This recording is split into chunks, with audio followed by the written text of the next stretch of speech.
अस्सलाम वालेकुम नाज़रीन, आप देख रहे हैं स्टार न्यूज़ एक्सप्रेस। आइए देखते हैं स्टार न्यूज़ एक्सप्रेस की खास खबर। ऐसे ही अहम खबरों को देखने के लिए चैनल को लाइक, शेयर, कमेंट, सब्सक्राइब करना ना भूलें। अस्सलाम वालेकुम। कोई एमबीटी एमसीटी पार्टी के स्पोक पर्सन, कांग्रेस पार्टी के ताल्लुक से, सीएम साहब के ताल्लुक से, राहुल गांधी साहब के ताल्लुक से, शब्बीर अली साहब के ताल्लुक से और कांग्रेस के दूसरे माइनॉरिटी लीडर्स के ताल्लुक से हर 4 दिन में एक बार बदतमीजी से पेश आते जा रहे हैं। तो मेरे कांग्रेस पार्टी के मेरे साथियों ने मुझसे कहा कि आप इनको काउंटर दीजिए।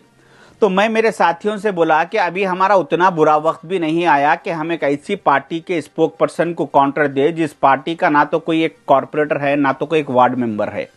मगर उसके बावजूद भी मेरे साथियों के इसरार पर मैं सोचा कि ये मौसूफ की कुछ हकीकत, ये स्पोक पर्सन के कुछ हकीकत आवाम के सामने रखूं। ये स्पोक पर्सन तेलंगाना के मुसलमानों के मसाइल को हल करने के लिए निकले हुए हैं, मगर इनका जहां पर चंचलगुड़े में घर है वो घर से 30 कदम की दूरी पर एक छोटा सा इशू है जो मैं इनको बताना चाहूंगा कि इनके घर से 30 कदम की दूरी पर नुसरत मिठल वाले साहब की एक कीमती जायदाद है 232 गज की, जो आज से 3.5 साल पहले उन्होंने उस जायदाद को अल्लाह की राह में वक्फ कर दिया और उसकी जिम्मेदारी असद मियां साहब को देते हुए कहा कि यहाँ पे आप अल्लाह का घर तामीर कीजिए ताकि लोगों को इबादत करने के लिए सहूलत हो सके। तो जब असद मियां साहब वहां पे अल्लाह के घर की तामीर के लिए पहुंचे, काम शुरू कराने लगे, तो वहां पे कुछ लोग आकर काम रुकवा दिए और बोले कि इस इलाके में चाहे अल्लाह का घर बने या बंदों का घर बने, जब तक के मामूल नहीं दिया जाएगा उस वक्त तक घर नहीं बनाने की इजाजत नहीं दी जाएगी। तो मैं ये स्पोक पर्सन को कहना चाहूंगा कि आपके घर के सराउंडिंग के पहले इश्यूज को मुसलमानों के खत्म कीजिए, उसके बाद आप दूसरे मसाइल बराबर देखिए। दूसरी अहम बात कि जब कभी भी तेलंगाना में कोई झगड़ा फसाद होता है तो ये मौसूफ इमीडिएट एक गाड़ी में बैठ के अपनी गाड़ी स्टार्ट करके एक वीडियो बना देते कि बोलते कि मैं फलाने जगह पे झगड़ा हो गया, मुसलमानों पे जुल्म हो रहा, मैं जा रहा हूँ फलां फलां, जाके मैं आपको वहां के देख के लाइव वीडियो मैं आपको बताऊंगा बोल के ये वीडियो उन्होंने अपने सोशल मीडिया पे अपलोड कर देते। एक कॉमन सेंस की बात है कि जहां पर भी झगड़ा होता है तो वहां पे पुलिस डिपार्टमेंट किसी बाहर के लोगों को आने नहीं देते। तो ये मौसूफ प्लानिंग के तहत पुलिस को इत्तला दे के वहां पे पहुंचते, जिसके बाद पुलिस वाले इनको रुका के वहां से इनकी गाड़ी पलटा के इनको घर वापस भिजा देते।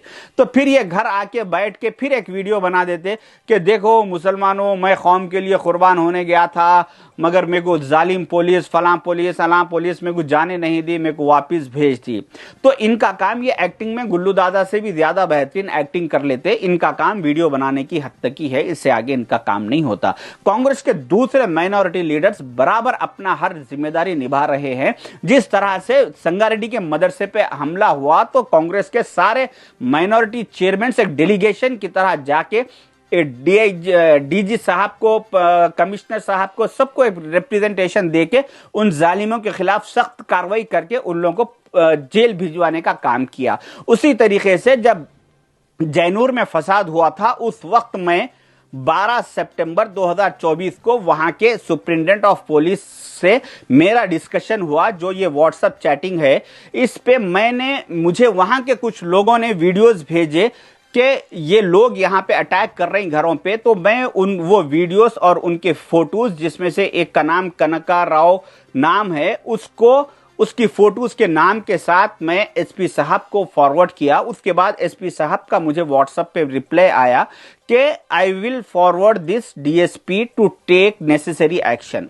उसके बाद मैं एसपी साहब को थैंक्स बोला। फिर उसके कुछ देर के बाद एसपी साहब ने मुझे मैसेज करके इत्तला दी कि ये आदमी अरेस्ट हो चुका है। तो ऐसे मेरे पास हमारे काम के 50 प्रूफ है जो कि हमारे दिल में, हमारी जबान पे फॉर्मेलिटीज के लिए नहीं बल्कि दिल में कौम के लिए दर्द है। जहां कहीं पर भी मुसलमानों के खिलाफ, मुसलमान पे जुल्म होता, उनके साथ नाइंसाफी होती, हम बराबर आवाज उठाते।